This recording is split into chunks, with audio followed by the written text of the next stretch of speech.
اشرف غني څه وکړل؟ ویډیو تر پایه وګورئ او قضاوت وکړئ. ګران لیدونکو السلام علیکم. په وروستیو کې په فراه کې د هندواڼو قیمت بې ساره ټیټ شوی و چې 1 کیلو یې ان تر 1 افغانۍ پلورل کېده.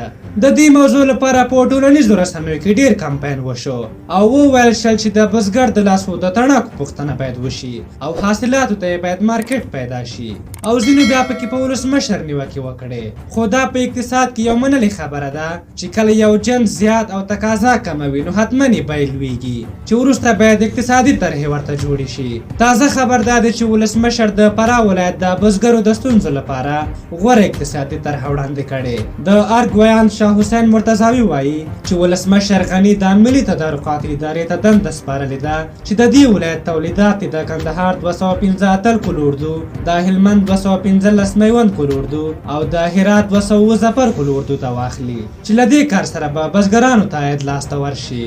نو ولسمشر خو ځکه بد انسان ده چې د ټولو افغانانو غم ورسره ده، له بزګره نیولې تر تجار او د هیواد تر ساتونکو، هغه چې د دومره مسؤلیتونو او مصرفیتونو سره سره د هیواد د ټولو وګړو له حاله خبر ده.